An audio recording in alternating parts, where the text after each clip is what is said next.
నమస్తే, welcome to hash tag you. నేను మీ రాజేష్.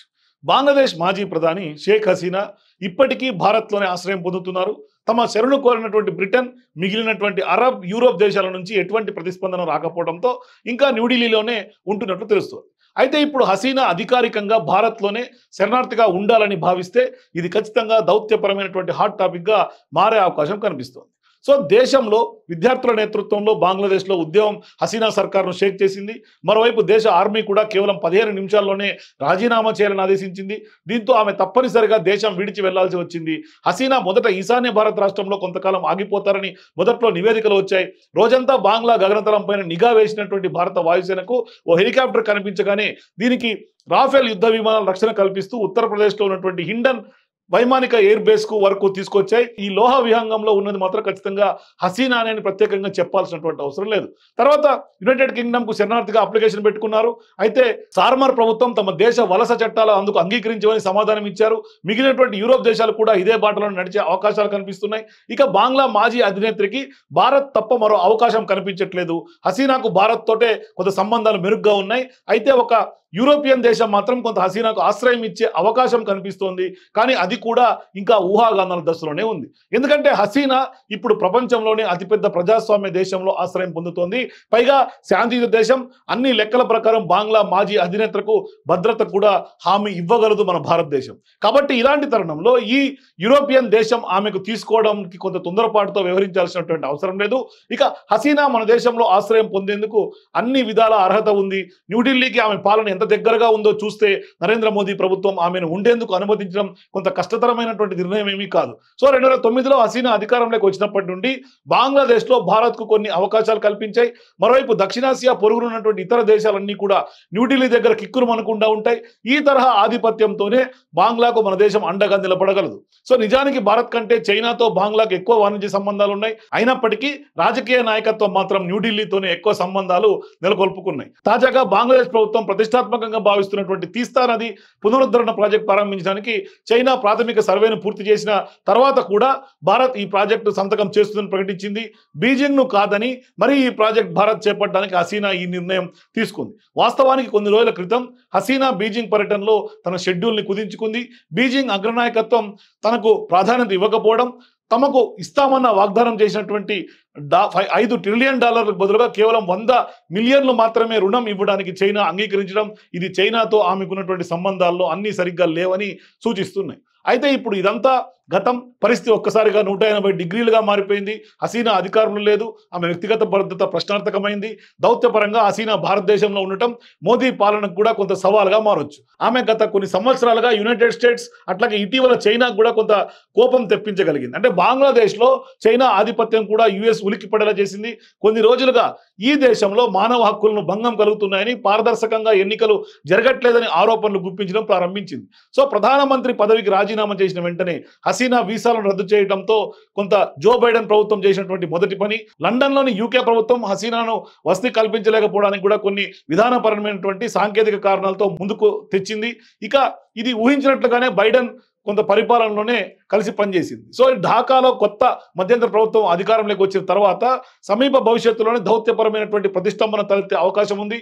ఇక నోబెల్ గ్రహీత హసీనా ప్రత్యర్థిగా ఉన్నటువంటి మహమ్మద్ యూనస్ అధికార పగ్గాలు చేపట్టడానికి సిద్ధంగా ఉన్నందుకు నిరసనకారులకు, బంగ్లాదేశ్ నేషనలిస్ట్ పార్టీకి అనుకూలంగా ఉండే సంస్థలు దేశంలో అవామీ లీగ్ను కూడా టార్గెట్ చేస్తూ కొంత కేసుల పరంపర కొనసాగించవచ్చు అనే ఒక చర్చ కూడా ఉంది.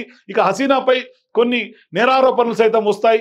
ఆమె ఖచ్చితంగా బంగ్లాదేశ్కి అప్పగించాలని భారత్ను ఇప్పటికే డిమాండ్లు కూడా పెరుగుతున్నటువంటి సందర్భం ఉంది. ఇప్పటికే 2013 నుంచి 2 దేశాల మధ్య నేరస్తుల అప్పగింత ఒప్పందం అమల్లో ఉంది. ఆమెను వెనక్కి పంపాలని భారత ప్రభుత్వంపై ఒత్తిడి తీవ్ర స్థాయిలో వచ్చే అవకాశాలు కూడా ఉన్నాయి. సో ఇక యునైటెడ్ స్టేట్స్ హసీనాతో శత్రుత్వం, అట్లాగే యూనుస్తో స్నేహపూర్వకంగా ఉండటంతో అతని నేతృత్వంలో ఢాకాలోని ప్రభుత్వం జోక్యం కోసం వాషింగ్టన్ను కూడా ఆశ్రయించవచ్చు. ఇక హసీనాను రక్షించడానికి మోదీ ప్రభుత్వం అమెరికాను విరోధించాల్సినటువంటి అవసరము ఉంటుంది. అయితే ఆశ్రయం, భద్రత కోసం భారతదేశానికి వచ్చినటువంటి జాతీయ స్థాయిలో ఉన్నటువంటి బహిష్కృత విదేశీ నాయకురాలు హసీనా రెండవది. ఇక హసీనా 1975 1981 మధ్య భారతదేశంలో నివసించారు. అయితే ఆమె తండ్రి బంగ్లాదేశ్ ఐకాన్ గా ఉన్నటువంటి ఆయన షేక్ ముజఫర్ రెహమాన్, ఆమె కుటుంబంలోని 18 మంది ఢాకాలో హత్యకు గురయ్యారు. ఆ సమయంలో హసీనా ఇంకా రాజకీయాల్లోకి కూడా రాలేనటువంటి పరిస్థితి ఉంది. అంతకు ముందు 1950లలో కూడా అప్పటి జవహర్లాల్ నెహ్రూ ప్రభుత్వం, అట్లాగే మావో సే తుంగ్ చైనాతో సన్నిహిత సంబంధం ఉన్నప్పటికీ టిబెటియన్ నాయకుడు దలైలామా అతని అనుచరులు భారతదేశంలో ఉన్నటువంటి ఆశ్రయం కల్పించింది.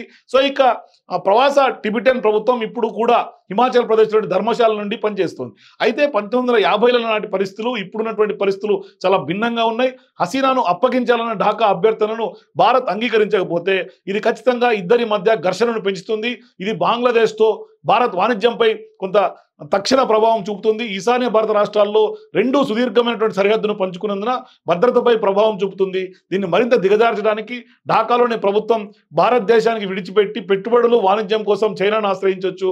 బంగ్లాదేశ్లో ఇప్పటికే పాకిస్తాన్కు భారీ నెట్వర్క్ ఆధిపత్యం ఉన్నటువంటి సంగతి కూడా మనం మరవరాదు. ఇవన్నీ కూడా భారతదేశానికి రాజకీయ భద్రత తలనొప్పులకు కూడా దారితీసే అవకాశాలు కూడా లేకపోలేదు. సో ఇప్పుడు భారత్ ప్రభుత్వం తప్పనిసరిగా హసీనాకు అండగా నిలవాలి. అది ఒత్తిడికి గురైతే అది నమ్మకమైనటువంటి మిత్ర దేశంగా భారత్ ప్రతిష్టను దెబ్బతీస్తుంది. ప్రపంచవ్యాప్తంగా దీని స్థితిని కొంత పలచన కూడా చేస్తుంది. సో ఇప్పుడు వేడిని చల్లార్చడానికి మరొక దేశంలో కొంత ఆశ్రయం ఒప్పందానికి చర్చలు జరపమని మోదీ ప్రభుత్వం హసీనాపై నిశ్శబ్దంగా ఒత్తిడి చేయొచ్చు.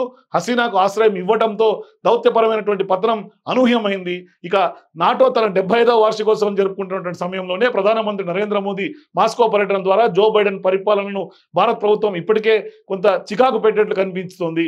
ఇట్లాంటి సందర్భాల్లో భారతదేశానికి ప్రతికూలానికి ప్రపంచ ప్రత్యర్థులైనటువంటి యుఎస్, చైనాలు బంగ్లాదేశ్లో తమ సొంత ప్రయోజనాలను కూడా కొంత కలిగి ఉన్నాయి. అవి ఢిల్లీతో పరస్పర ప్రయోజనాలను కూడా కలిగి ఉన్నాయి. ఇక యుఎస్ మిత్రదేశంగా ఉన్నప్పటికీ హసీనాకు శత్రుత్వం కలిగి ఉంది. మరోవైపు బిఎన్పికి దగ్గరగా ఉంది యుఎస్. అయితే ఇది భారతదేశానికి వ్యతిరేకం అనే రికార్డును కూడా కలిగి ఉంది. బంగ్లాదేశ్ పై ఆధిపత్యం చెలాయించే లక్ష్యంతో చైనా భారత్తో పోటీకి దిగింది. ఈ నేపథ్యంలో హసీనా ఢిల్లీలో లేకపోయినా బంగ్లాదేశ్తో కొత్త బిఎన్పి అనుకూల ప్రభుత్వం మోదీ ప్రభుత్వాన్ని ఇబ్బంది పెట్టే అవకాశము ఉంది. మరోవైపు బంగ్లాదేశ్ తొలగించినటువంటి ప్రధాని భారత్లోనే కొనసాగితే ఢాకాలో రాబోయే ప్రభుత్వం న్యూఢిల్లీకి వ్యతిరేకంగా తిరగడానికి కూడా బలమైనటువంటి కారణం లభిస్తుంది. ఇదే సమయంలో ఢాకాలో ఏదైనా తిరుగుబాటు జరిగితే ఖచ్చితంగా కొత్త నిబంధనలకు కూడా తెరదీస్తుంది. దాని నుంచి తప్పించుకునే అవకాశము లేదు. సో దీంతో ఖచ్చితంగా హసీనా చుట్టూ రాజకీయం తిరుగుతుంది. అది ఖచ్చితంగా మోదీకి కొన్ని కొత్త సవాళ్ళను కూడా క్రియేట్ చేసే అవకాశాలు ఉన్నాయి. మీరు కూడా బంగ్లాదేశ్ రాజకీయాలు, హసీనా మన దగ్గర కొంత ప్రాణ భద్రత కల్పించడం, మరోవైపు కొత్త సవాళ్లపైన మీ అభిప్రాయాన్ని కామెంట్ రూపంలో తెలియజేయండి. For more videos please watch #.